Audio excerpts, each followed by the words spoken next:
It's almost okay. We're thinking this thing. What's up, DJ Joune? How are you? I'm good. How are you, bro? I'm doing really good. Thank you for being here. Thanks for having me. Yeah, I've been following your content for a really long time. Started on Instagram, and I was following you way back. Actually, when this podcast started, believe it or not, you were one of the guests. I was like, I got to interview this guy because he was. Yeah, he was. I was like, you're really cool. Thank you. I saw a lot of the stuff you did with the Utah Jazz. Are you still the DJ for the Utah Jazz? Yes. Oh, wow. Yeah. Holy cow. Okay, cool. So tell us, like, take us all the way back. Like, how did you get to where you are right now? Like, Vibe Curator. I know you day trader, right? Yes. I saw on LinkedIn you work for Adobe, or you used to work for Adobe. I was in an internship. Okay. Yeah. Okay. I never had any other job other than DJing music and curating events. Oh, wow. So yeah, to take you back, so basically when I grew up, I started playing piano, my family. So I have 3 siblings, 2 brothers, 1 sister. So we all play some sort of instrument. For me, it was the piano, so I started with that. And over time, I realized I didn't really like it, but I still enjoy playing music and I enjoy listening to music. And at that time, there was a lot of the internet was coming, and you could download music online for not. Oh yeah, well, you can say it. LimeWire, all that stuff. LimeWire, all that stuff. You know what I mean? Yeah. So always getting the new music, and the radio was good. You know, you go to school, you listen to the radio. After school, you listen to the radio. So stuff like that. Mm-hmm. So at that age, 14, 15, that's when you start being interested in going to parties. Meeting friends and dancing with people, stuff like that. And I grew up in Haiti. Music and dancing is a big part of our culture. We have so many holidays around music and dancing. So if you go to, I would say any Haitian household, you definitely going to be listening to music as soon as you walk into the door. Yeah. So it's big in our culture. So I think that led me into a position where I had to curate music for the small parties we had at home. So we would have small birthday parties, or my mom would just invite neighbors and cook food, and we would just, hang out and dance together. So based on that, for some reason, I was not always, but I found myself being in charge of playing the music or even downloading new songs. And I started being more curious about, okay, what can make this party a lot better? What new song just came out that I can play that nobody knows about, so I can impress people and be like, hey, I got this new song and I just got it. And people would ask, how did you get it? Where did you get it from? So stuff like that. So over time, one of my neighbors, he introduced me to DJ software. So I was like, how can I mix songs now? It's one thing to play songs and you wait for the whole thing to end to play another one. The second thing, how can I mix to go from one song to another one if I need to? So that's when I got introduced to a software called Virtual DJ. So I would just use my computer, a mouse, and a keyboard and start playing with that. So before school, after school, all I was doing is trying to figure out how I can get better at this software. So, and being in that mindset and being just so curious about that, I started meeting other DJs, getting to know how it works, how they mix, what kind of equipment they're using, and where do they get their music from, and what is a DJ. So I started realizing, okay, this is actually something people do and can do, and someone is actually in charge of the music from the start until the end. And what's the process of getting a party started? Understanding when you are in the middle of the party and bringing the crowd until the end of the party. So all those things I started realizing over time, and I was very curious and excited to find out, oh, this is cool. Like I really want to learn and keep growing into that space, because I already like music, I already like dancing, I already like figuring out how I can enhance an environment with music. And that was just something else I could latch on and be like, hey, I just want to keep going and keep learning it. So I started doing that. And on the side, I was selling CDs. So I think at that time was like 90 minutes you could burn into a CD. Yes, something like right. that. Yeah, Right. So it's around like maybe 12 songs, max 18. It all depends on if you're burning rap or hip hop or house music. House music was a little bit heavier, so you could probably burn like 12 songs. And hip hop, rap, hip hop, and reggae stuff like that, reggaeton, you probably go up to 18. Yeah. So everybody wanted to have a good music in the car and stuff like that. So So you just mix the music. I saw it as, no, I didn't mix. I was okay. just burning CDs and selling it because I saw it as an opportunity to make some money and just sell music and also let people know that, hey, I'm the guy who's gonna have the dopest and latest song, so you can rely on me for your car vibe or your home music, stuff like that. Because music wasn't accessible at all like that. It wasn't. It was basically luxury. You listen to the music on the radio and that's it. Yeah. Unless you buy a whole album, which, 14, 15, 16, or even younger age, it's not, unless your parents get it for you. Yeah. It's exactly. It's a financial decision that it wasn't easy for everybody. But anyway, me burning the CD was an option. So people started to reach out to me like, hey, can I get this? Can I get that? And that's awesome. And behind the scene, my thing was just how can I become a DJ?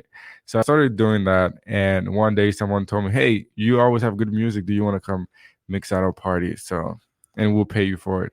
Oh, wow. So that was it. When they said, hey, can you come? I was like, huh, if someone, Ben, I'll get that. Thanks, bro. We forgot to close the door. If someone can think about me like this, it means a lot. Mm-hmm. So they see something in me. Maybe I don't see it, but there's a potential. Ooh. That's it. That's all it is. There's potential. Is because if maybe I'm doing something that, a lot of people they know can't do or are not doing. So that give me an edge. Like, oh yeah, maybe I can definitely do it. Yeah. And I was practicing a lot. I was spending hours. I'm still spending hours, but I was spending hours and hours and hours and just being online, talking to people, listening to DJs mixes. YouTube wasn't even big like that, so you couldn't just go, hey, let me listen to someone's set. So I would wait for radio shows or find a way to go like a school event where I can stand next to a DJ and just actually pay attention to how things work. Yeah. So fast forward a little bit, I'm 18, done with high school. Then we had a decision to make. Do I want to stay at home and go to school there, or do we have an opportunity to go anywhere else we want to go study? Where I was thankful for this opportunity. So I was like, okay, I want to go study business because I want to create a business, a DJ business. That's all I wanted. Oh, cool. I want because my business is to solve a problem. What is the problem? The problem is to enhance a vibe of an environment. That's it. Yeah. Like you could have all the elements. You have the decoration, you have, the catering and everything else. But if the music is not there, you're missing, your event is going to miss a big thing. Oh, yeah. So absolutely. So that was my business. Like, how can I help people have a better experience? Yeah. That's it. Wow. That's awesome. And so you came to that. That's what brought you to America, was just to study the business here, or just study business? No. So back then I didn't think about it like, oh, I'm going to study a business to have a teacher business. Okay. I just thought about, hey, I'm going to get a degree in business school. Okay. Yeah.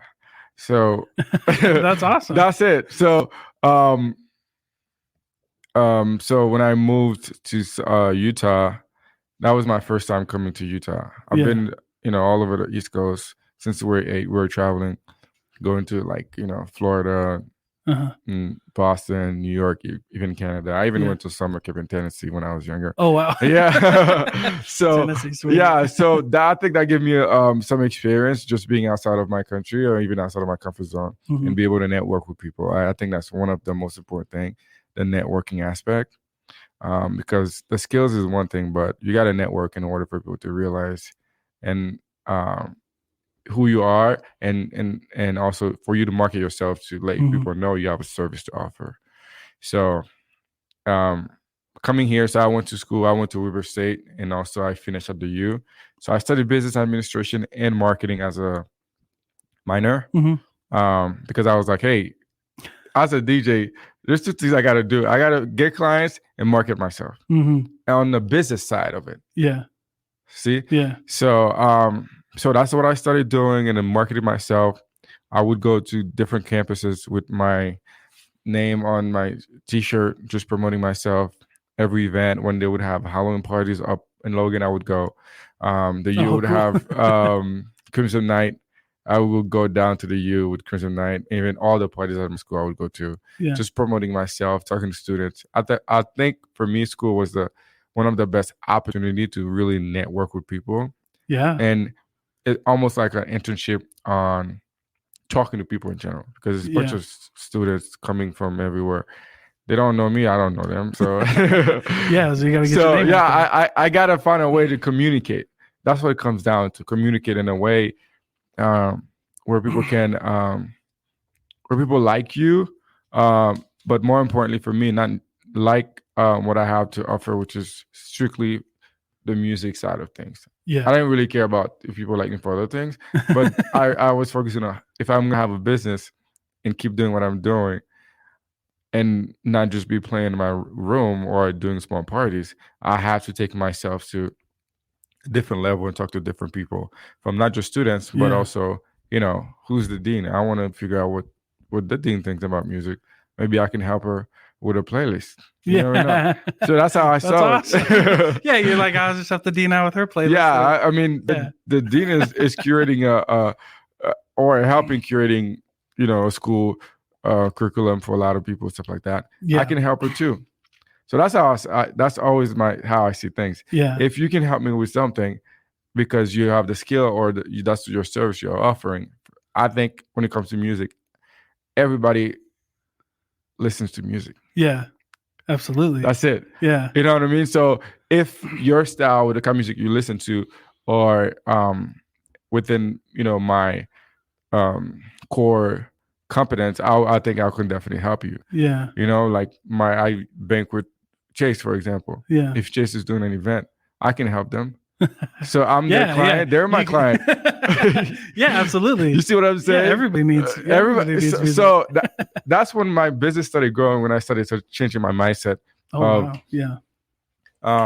Okay, how do I transition from school parties to helping the general public? Yeah. Like the Utah Jazz. Yeah. I've seen you work with like Alex Boyer. Yeah. People. Yeah. Things like that. So I think when I started changing my mindset, I started attracting different type of clients. So I work with airlines, JetBlue, for example. Yeah. Jackie Chan, he came to Salt Lake one time, and I was a DJ for that event. Things like that. I remember. Yeah. Because I had another person on the podcast, Chris Newhart. Yeah. Who was like a media person there and got to like interview him for a couple minutes as a media guy. It was really cool. It was really cool. Like something like that just happened. Cool. Like I don't know when this next time is gonna come to Salt Lake. You know what I mean? And that was kind of random too. But just because the way I'm positioning myself online and marketing myself and understanding, hey, letting people know I can help you too. Because how many people do you know that knows a DJ? Yeah, like personally. I mean, right. I'm in this space, so I know a lot of DJs, but people that I know, don't know a lot of DJs. Don't. Most people hiring me is probably their first time. Yeah, first time hiring a DJ. Yeah, that's awesome. So how do you position yourself to let people know, hey, I can help you? Yeah, when they don't know you, or you know what I mean? So, or like DJ is like a brand new thing. Like, yeah. You wouldn't think like I love it. It's something that I've always wanted to get into, but anyway, but like it's really cool. Like people don't realize like DJs, and you mentioned this earlier when you were talking, but like how to like tell the story of a party, like with how to lead the party, like the story of the and that's the vibe, right? Lead the vibe in the room with music. Like you can make people want to party, you can make people want to slow dance, you can make people want to get hyped, and then at the end you cool them all down so that they go home and they're all chill and they're not fighting in the parking lot, you know? So that's part of the experience. Yeah. How do you help people have a memorable experience? Wow. That's how I market myself. I can help you. So that's why I'm a DJ, but I am a vibe curator, because that's basically what I intend to do if you hire me. Yeah. So the experience is something we have to discuss. What is it? What do you want? How do you want your night to go or your event? What are you looking for? What kind of guests are you inviting? Wow. So those questions are super important.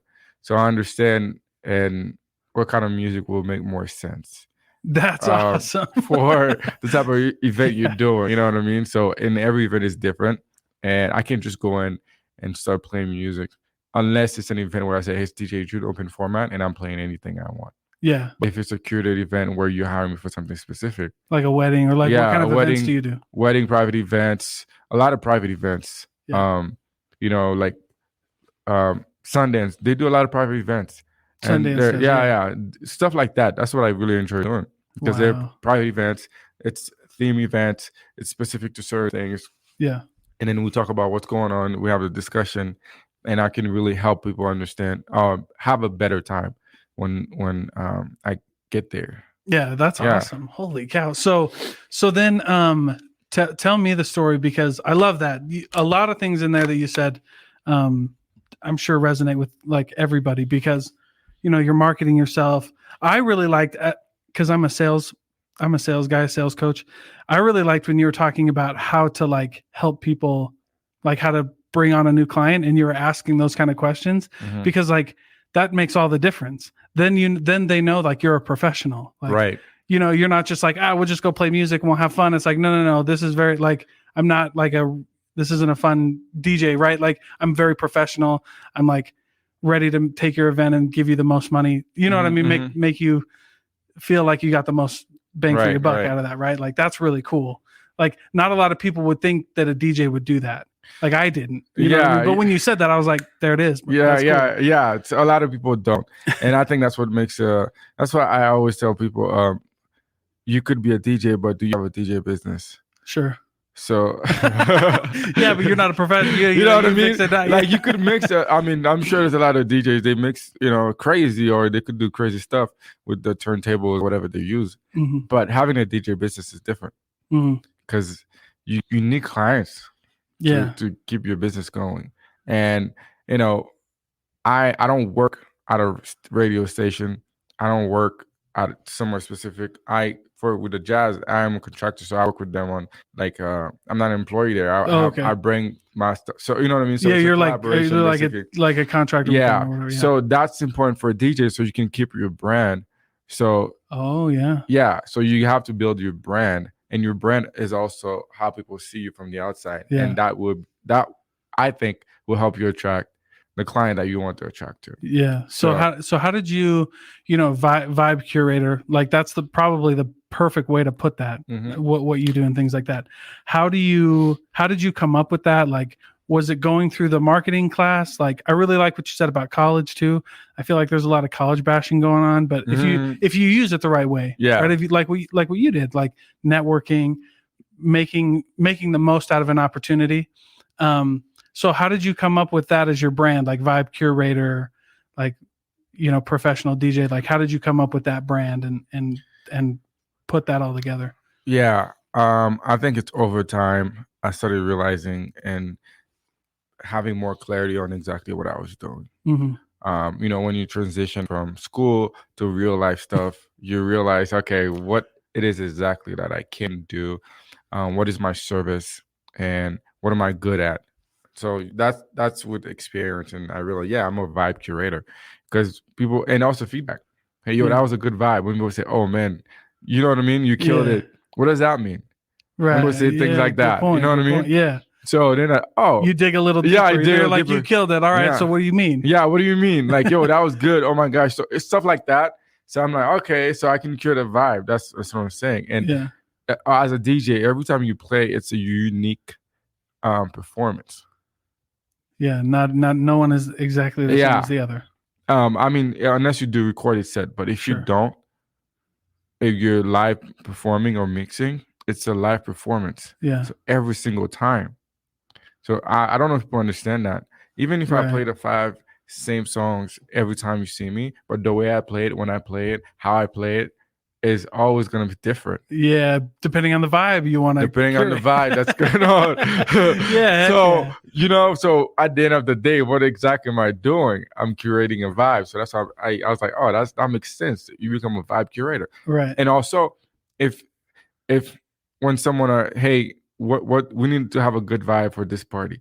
Like they automatically think about, oh, I know Vibe Curator. You know what I mean? Like it's not like I'm above DJs or below DJs. I'm just in my You're doing your thing. My thing. I'm doing my thing. And also I let client know, hey, am I a good fit for you also?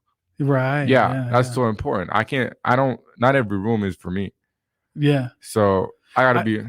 I think that's probably the hardest lesson for like business people to learn in general is like not every client is your client. Yeah. Right. Like there's some people that you shouldn't work with. Yeah. You know what I'm saying? Yeah. Like that. Like we're probably not a good fit. Right. Like for what you want to do and what I do.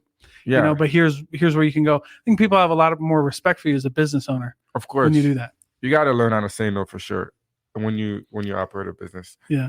Because you want to give your best product. You know, you want to give your best, but if you're getting into things just to get paid, but you know it's not for you, I see what you're saying, and you still do it, then it's gonna be bad for yourself, period, and it's gonna be bad for your business too, because you're gonna do a bad job. Maybe someone's gonna say, "Hey, this just sucks," and next thing you know, it keeps going and right, and then so what you're saying there is like, don't chase the money in a sense, don't chase the money in the sense that like if you only do a gig for money and it's not perfect everywhere else, right? That can lead to problems. Is that what you're saying? Yes. What I'm saying is don't work for free. Yeah. But work with people that you think you can truly help. Oh, okay. Cool. So sometimes you might not know how to do something, but you can learn how to do it. But sometimes when you know for sure that this client is not for you and you're not a good fit, you have to let them know. And because you want the best for them and you also want the best for you. Right. Because if you can refer this client to someone else that is probably a better fit, they're going to have a better experience. Your friend's going to benefit.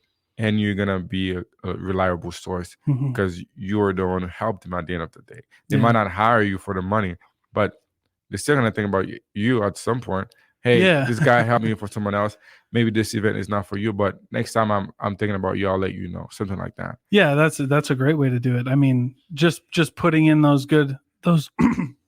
excuse me, those good vibes and everything, like karma and stuff, because people respect that. Like I've been in situations where it's like, hey, we're not a good fit, probably shouldn't do this. And I didn't get their business, but just like you said, they referred me because they had a good experience. They referred me to someone else and we were able to work together. Who are some of your mentors in this business that you learned from? What was it? People? Was it books? Was it situations that you were in? Who are some of your people that you look up to and you consider like mentors? When I was starting, one of my mentor or DJ I looked up to was a DJ back home. Okay. He was really good. I mean, he's still good, but he's stopped for a little bit. But he was on a different level. He was a beast, and I looked up to him a lot. And he was also helping a lot of people. Yeah. So that's what I really liked about him. He was not only was good, but he was also giving his time to help upcoming DJs learn and become, a DJ for themselves. Yeah. So I really respected that. Here, I learned from different people, so I don't think I have one specific mentor, but cool. I'm always in a room to learn, because I feel like everybody always has something I can learn from, good or bad. Yeah. But for me, every day I'm always figuring out a way to learn something new. I like that. I mean, that's an important mindset to have, right? Just walking into a situation, knowing that if anything happens, you're going to learn from whatever happens. Asking for me is one of my secret tools, asking questions and asking for help. Oh, cool. So those two things, it took me from two places that I just by asking simple questions. Because sometimes I go to a room and I'm like, hey, how are you?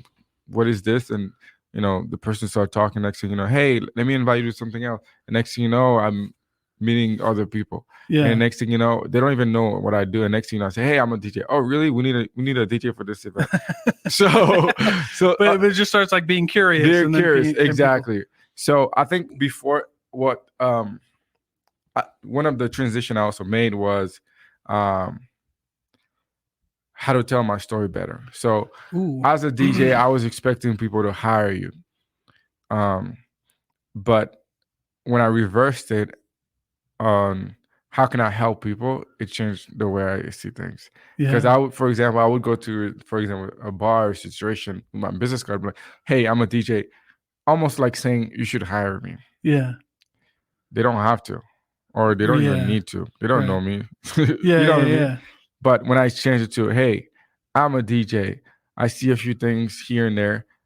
How can I help you make your business become more successful?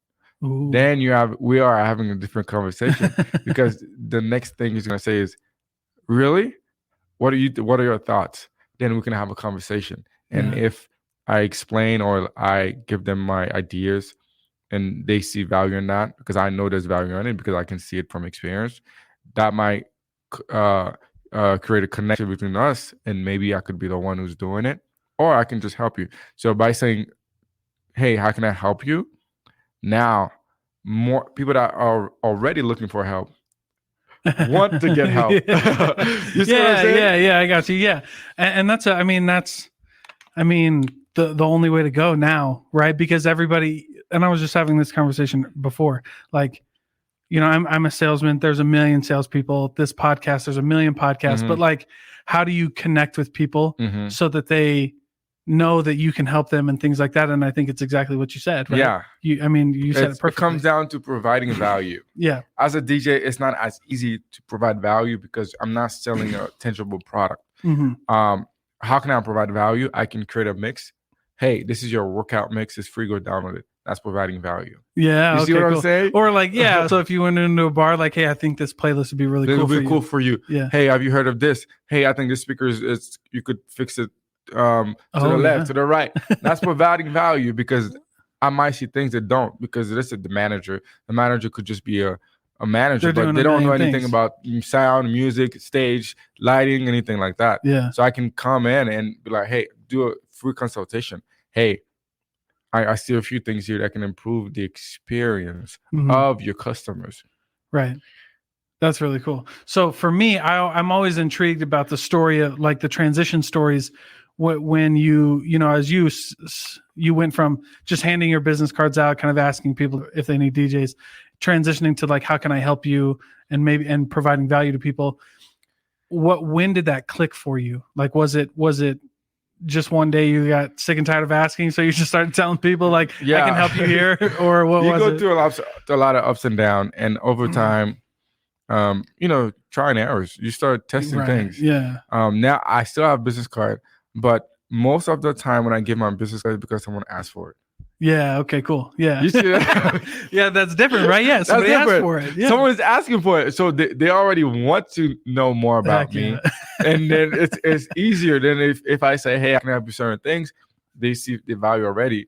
Now, when I say, hey, it's going to cost you certain things, there's not much of a back and forth because this is what it's going to take, cost you, or take for me to help you for certain things. And if we're a good fit, we have a deal. That's it. That's it. So when over time we started realizing that no one in business, what exactly are you doing is helping someone else. Yeah, exactly. So that's when it's clicked for me. Like doing research and going to different things and traveling, stuff like that, and realizing how people approach things. I realized that when I approach someone and tell them I could help them, they're more receptive and they will listen, and I will have a chance to tell my story. And from that, they could potentially hire me for something. Yeah. Because when someone doesn't know you, they don't know your credentials. I don't wear like a DJ. You know what I mean? Yeah, exactly. It's not like you say, oh, so where did you go to school? I went to like the U for DJ that people already can associate. Let's say I say to the business school, oh yeah, you have a business degree. That already tell people to know, like, oh, he knows about business. Yeah. But when I say, hey, I'm a DJ, okay. You know what I mean? Yeah. Like for sure. people don't really know and most people that will hire you, they've never heard you before. Right. Because that's the first time hiring a DJ. So for me, like, how can I serve the general public? The more I serve them, the the word of mouth is going to increase, and that's going to give me more credibility, in Salt Lake, for example. Yeah, exactly. More credibility.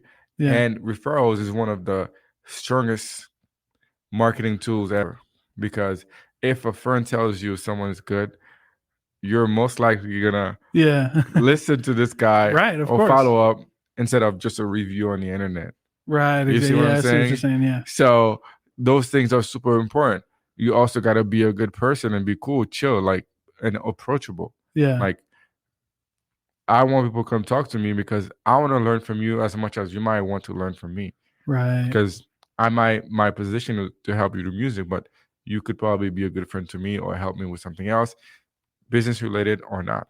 Yeah, exactly. I like that. I think when you start like getting into the community, really networking, really understanding like who you're dealing with and who you want to deal with, like opportunities come up that you never even thought of, but they come up as you like start doing those things. Yeah, exactly. Yeah, that's a lot of fun. That's a lot of fun. So a lot of the major things that happened in my career so far came to me.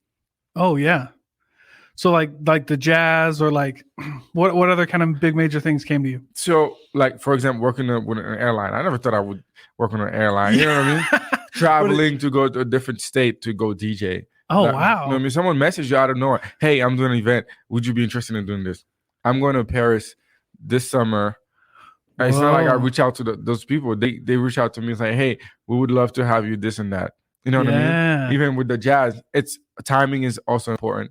You know, that I can't control. I can't. It just happens. But putting yourself in a position to attract any opportunities that you think will help you grow and elevate your brand and be a good fit, period. Yeah, maybe, I could have been a good fit for the jazz or not. It does it. You know what I mean? Yeah, exactly. So those things. So over time, when you're in business and you position yourself to attract those opportunities, big things can happen. Yeah. And also not limiting myself. Yeah, not limiting yourself, which is a great transition to the question that I wanted to ask, which is like, one of the things you like talking about is like mindset and how to keep on track, right? So how do you keep your mindset in check where you want it to be? Like, how do you get through maybe some of the tough times that happen in business, or like you have a really good opportunity that you want that you maybe didn't get? Like, how do you keep going through that? You personally keep going through that? It's the mindset of abundance. Yeah. There's always going to be an event. Someone's celebrating their birthday today. You know what I mean? I'm not playing tonight, but I could have. You know what I mean? Yeah. I won't get mad if I'm not doing anything tonight, because tomorrow's gonna be someone's birthday. Someone's happening tomorrow. There's gonna be a grand opening for something. There's gonna be a sport event. There's always, as long as we're alive, there's always gonna be something happening. So you're like, I'm good. I'm not saying I'm good, but I don't have to have the fear mindset. Oh, I have to worry. I have to work. I have to keep promoting myself. But I'm not afraid of missing opportunities. Yeah. I'm just afraid of staying stagnant. Oh yeah, that's a good point. So you just like don't stay stagnant. I like you said that. I'm afraid of being stagnant, because everybody should be afraid of that. Exactly. So if you're afraid of it, that's when you should. There's a problem. That's the problem right there. Yeah. You're staying stagnant. You're not figuring out ways to work on yourself, and that not just on yourself, on growing. And so being creative is super important. Yeah. That's a good point. Being creative, learning how to like keep going and be, one of the words in sales they use is like scrappy, just like, how can we make all of this work? Like, how can we get unique and different so that, to get our name out there? And so you've been DJing now for how long? Like professionally, your business? Professionally, I would say, to be honest, my whole life. Yeah. Yeah. Not my whole life, but since I started DJing, 16, because I was already thinking, having a structure since I started. 16, I had people sign contracts and everything. Oh, yeah. Cool. And I was getting paid, and I was playing like quite often, like 3-4 times a month. Wow. You know what I mean? So what is quite often for a DJ now? Like, how often is a good month for you to play? So it depends. Okay. when you're starting, it's about the numbers. Yeah. Because as far as the money, I don't know. I wasn't making that much, $100, $50. Yeah. So if you want to make, let's say you can't live off of that. Yeah. But Right. 16, 17, 18. Yeah, that's great. I can live off of that. I can do a lot, and I had money to do a lot, and to invest in my stuff, which I did, and I always do. I always invest in the best equipment that I can use for my stuff. I want to get the best computer because I want it to be reliable. I don't want to be DJing next to me when my computer's crashes or like stuff like that. Investing in yourself is super important. So now it's not just so much about the numbers only. Obviously, you want to DJ as much as you can. Yeah. If this is what you want to do, but also the quality of the client you're attracting, the quality, will determine also in your pricing. Like some DJ, they probably DJ just twice a month, but they can make enough money for 2-3 months every gig. And some DJs, they probably play every single Saturday and Sunday, and that's how they do it. So you just got to figure out what's your business. Yeah, and like who your target is. Yeah, who you're targeting, exactly. And then also knowing your value, increasing your price over time. And knowing your worth, because any DJ that's DJ more than 5, 6, 7 years has a lot of experience because they probably DJed a lot in the beginning and been through a lot, like, crashing, losing power, you know what I mean? All those things. And so you have a lot of experience to help people do that. Yeah. Because let's say, for example, you go to school for 4 years, right? 5 years. And you do like 1 year internship. Okay, that's 5 years. As a DJ, you're doing the same. Yeah. So why you should think about that like that. Yeah, you have that experience, and you're providing something that's also unique. Right. Because you're playing with you're trying to have people have a good time. That's feelings and emotions. Yeah, you don't got to tell me, man. I love it. That's why I found you. I was like, I would like turn on. We'd go through Instagram Reels in the beginning when I saw you, and I'd be like, I just sit there and watch all your reels, and I would just vibe because I was like, this is good. And I remember one specific time, I can't even remember the song. You put like a new Drake song on that I don't even think was released or something. And I remember hearing that, and you mixed it, and I was like, oh, geez. I was like, it was tough, man. It was hard. Yeah. That was cool. So those are like, it's like I said, it's not water. We need water to be alive, but you find water, it's accessible, but that experience is a very unique experience. Yeah. And that you can't replicate that. Yeah. And I hope a lot of performers, artists realize that. Even, art and when it comes to music, performing, art, and stuff like that. If you're good at what you're doing, the experience that you're providing is a unique experience. And that you gotta value that as much as it is, and not let just people value it for you. Because in a lot of situations you go to, for example, if you go to a bar, maybe they could say, hey, this is how much you can pay the DJ. So that's them saying, hey, that's a cap.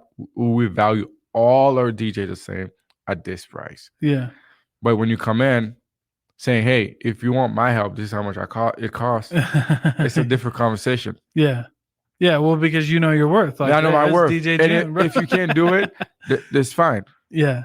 You know what I mean? Right, you're right. Yeah, no hard feelings. That's it. And we keep it moving. That's it. I love that, man. That's so awesome. So for you as a DJ, I love stories. Like, I'm a stories guy. Was there one specific event that just crushed it, or was there one event where, I mean, like that it just, like, the people weren't vibing, nothing was clicking or anything like that? Do you have any crazy stories, any crazy experiences? There's definitely experiences where, you're trying really hard and nothing is clicking. It's like it's like going uphill with a bicycle, and it's like 90-degree incline. You're like, dang, this is hard. Damn, you try everything, it's not working. I know. I've been in situations like that when I'm selling to people, and I'm just trying to have a conversation, see where everybody's at, and I'm like, this is hard. This is hard. This I'm messing up. Yeah. Nobody's clicking. Like, I've been there. Yeah, I've been there. So when I've had a few experiences like this, but what I learned from that is just go talk to people. Hey, what do you want to listen to? Oh, that's a good idea. That's yeah. it. Because if I'm playing exactly what they want to listen to, then I can change everything.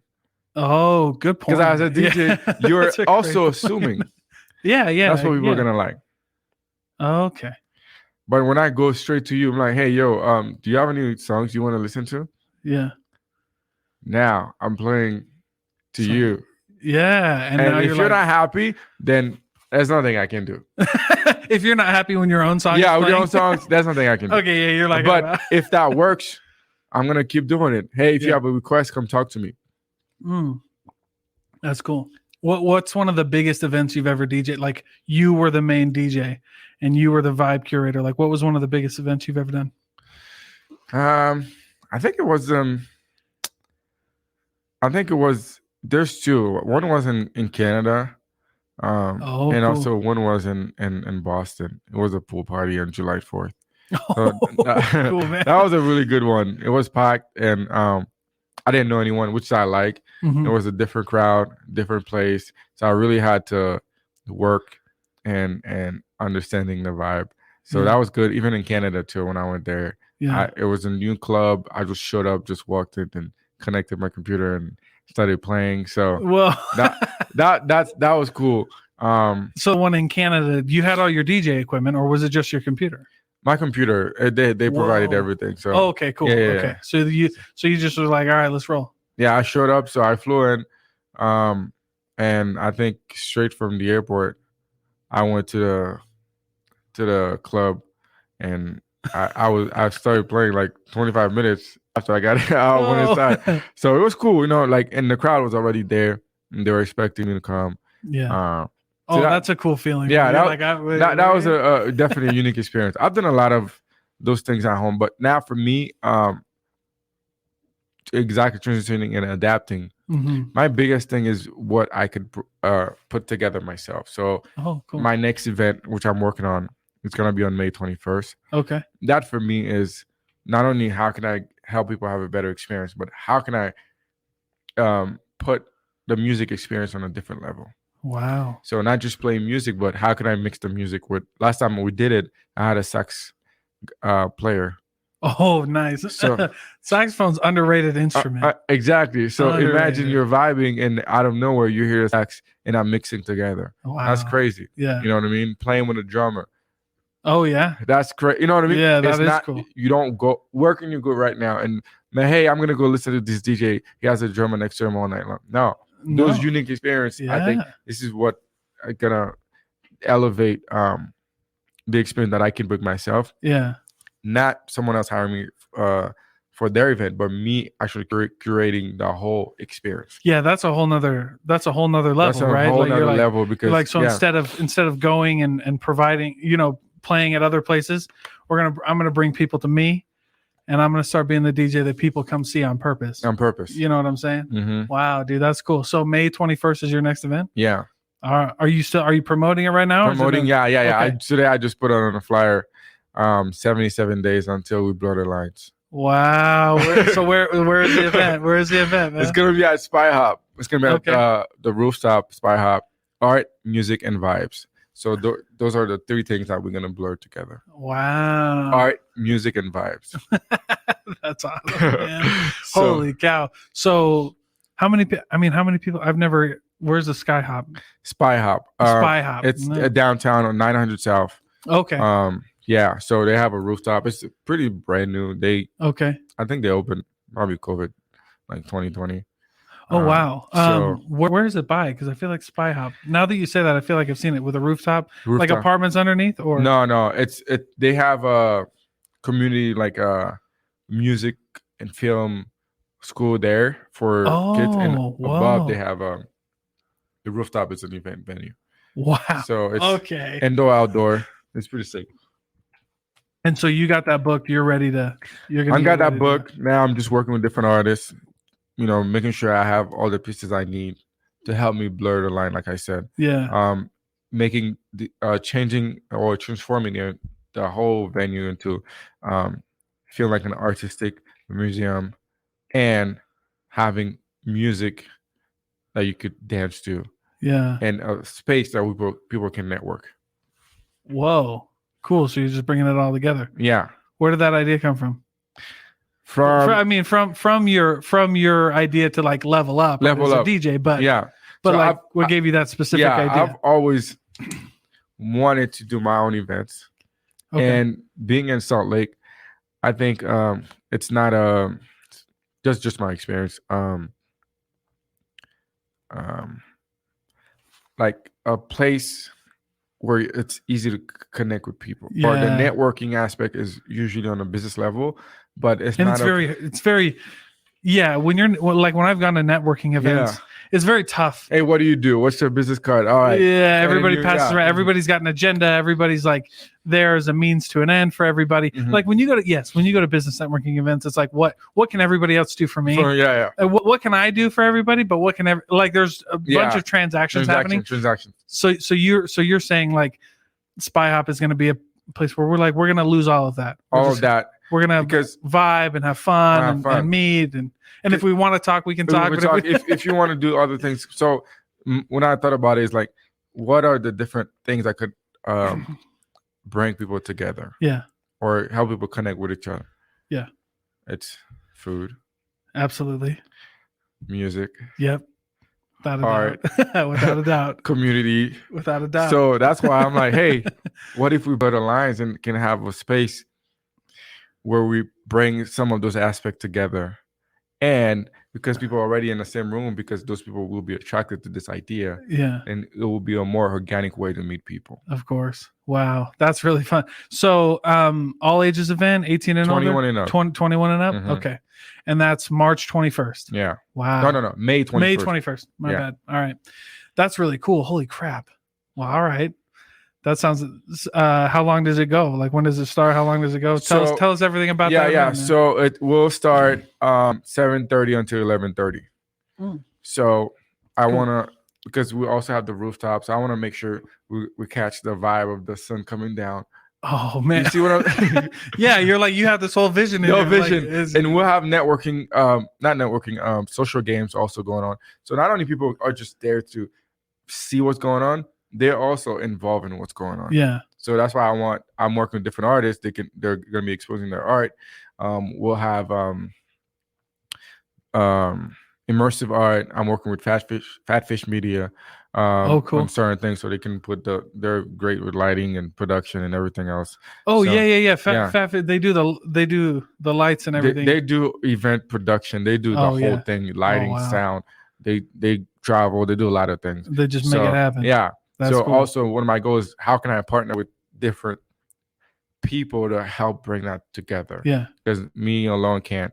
I have to be able to have the right people around me, and also have a diverse group of people around me also. Yeah.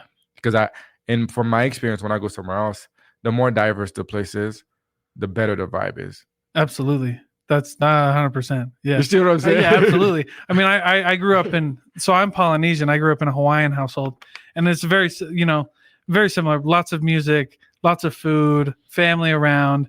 But of course, it's best when you have, because I've also been to parties when you have you have a bunch of Polynesians, you got a bunch of other people, and it's just, everybody just gets along. And when you have like music and food, like nothing else matters. Yeah. Everybody's just chilling and having a good time, meeting around. Yeah, exactly. That's so awesome. That's so awesome. So that's in May. Can people buy tickets right now? No, the tickets are gonna be like 50 days. Okay. Until we start. Okay, so so you can buy 50 days before. Start buying them 50 days before. Cool. So we have pre-sale, general admissions, and VIP. So now it's just me and our team working together behind the scene, trying to get all the pieces together. And then, sponsorship and making sure not everything, but most things that we think will help that experience come to life. Yeah. We, nailed it. That's awesome. Holy cow. So that's your next big project. Yeah. And that's kind of what you're doing most of my time right now. Okay. Just making sure that's popping. Yeah. That's going to be sweet. The way you're telling, I'm like, that's going to be dope, man. Yeah. It's also telling a story. Salt Lake City is growing. Utah is growing in general, right? Yeah. A lot of people are coming from out of states, which they're used to so many different things. But Utah itself, we have annual things happening, annual events, stuff like that.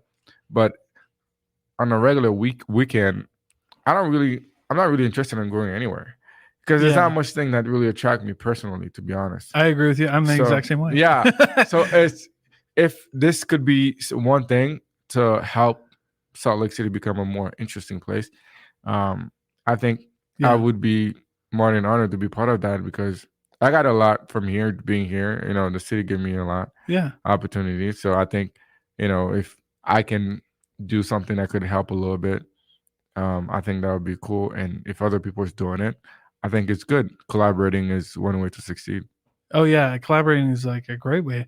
I mean, I think that would to succeed would be, for me, is like when the tide rises, the boats rise. Yeah, you know what I mean. We all rise when the tide. Rise. Yeah. And that's great. To your point though, Salt Lake City is just so underrated. Like I've battled a few times with this podcast of like, do we keep it like local? Do we bring other people in? You know, and of course I've brought other people in from outside of the state and outside of the country and things like that, because I like interesting conversations. But one of the battles is like, all right, do we really double down on like Salt Lake City because it's so underrated? Like, well, you know, one of the things that I learned starting the podcast, there's the hip hop community in Salt Lake is unbelievable. Like it's kind of crazy. Like some of these guys and girls haven't like popped off because they're incredible. And then as I start to step into other places like that, like I have some friends in the MMA community. I have some friends in, you know, the DJing community and like the art community. And I have a lot of these random connections from this podcast, but I just start to see that like we have some amazing people here. Yeah. That it just takes one time for this all to pop off. And now we're like Austin, Texas or something, you know what I mean? Austin, Texas. Yeah. Texas they're doing a great job. Yeah. Really good job. They have in the art, music, and everything. And food is crazy there too. Yeah. So Austin, Texas. Yeah. So Austin, Dallas, and all those places. Why can't Salt Lake? Salt Lake is stepping up. You know, like I said, in the business level, we're killing it. Absolutely. You know, stuff like that. But it's life. Life is not just about, you know, business. Making money. And yeah. We gotta have fun. What's I'm gonna go outside of the outdoor things in Salt Lake? What really attracts someone to come to Salt Lake? Nothing outside of those two things. You know what I mean? Yeah. Yeah, it's like, but you're right though. And we should, and so I like what you're doing there. Like there should be more things that attract us. Yeah, exactly. Yeah, to Salt Lake. Like we should be on top of food. We should be on top of music. And because we have amazing people in the food industry. Like there's amazing restaurants, there's amazing people in the community doing amazing things with art and with production and video and photography. Like we have amazing people that we just haven't clicked. And I think it's your part. Like we haven't collaborated enough. Like, to come together. I think we got to stir the pot a little bit and stop being, like I said, I feel like sometimes it's too low key. Like everything is just too mellow sometimes. You know, it's like, okay, we got this going on. Every year we do one event. We're cool. But let's push the culture forward a little bit. You know what I mean? A lot of people that lives in Utah, they probably travel for, you know, a mission or something. Yeah. Then they've seen different. Oh yeah. Well, yeah. I'm not even from Utah. Yeah. So like coming here was exactly. Coming here was a lot different. Different. And I've been to like, so one of my favorite cities is, I love San Antonio. I love Portland. I really love like, and I like Denver is really fun. Yeah. I wouldn't want to compare. Like I wouldn't want to compare us to like LA or something like that. No, yeah. But like Denver, Austin, San Antonio, Portland, some of these like bigger small cities, you know, like Portland's popping. Yeah, Portland's great. It is popping. It is popping. I love Portland. We would go to, like when I did like 2 years of college there, and it was a lot of fun going to clubs, running around on the town. It was great, and and because like one of Portland, you know, keep Portland weird. Like that's how it's great. People love it. Yeah. So I don't know what Salt Lake is, right? We could still have our own identity, which I think Salt Lake does.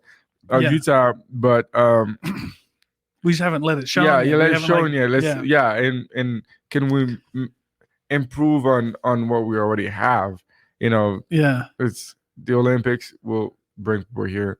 All Stars will bring people here. Yeah, but like what else? What else? You know what I mean? Yeah, but like, what do you do when you get here? And we have a lot to offer, because if you can mix outdoors with social, restaurant, art, and all those things, then yeah, I mean, it's cool. Like I traveled to Chicago. I'm like, damn, there's so much going on here. Oh yeah, Like love Chicago. During the day, I have so much things to do.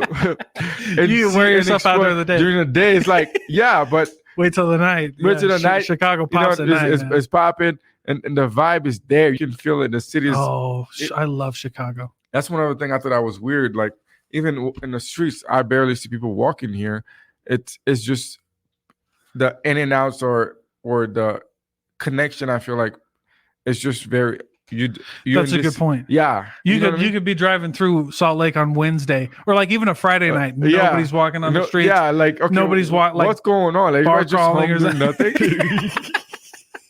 It's so true though. It's so true. But I remember like so I grew up. That's where I grew up, the Midwest. So we were really close to St. Louis, really close to Chicago, really close to like a few of these big cities.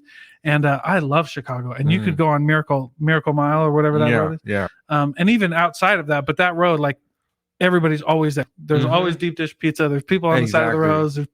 There's music on the side of the road, on the sidewalks, and people are just loving it. I'm just running through. Music, exactly. Yeah, it's great. So I don't know.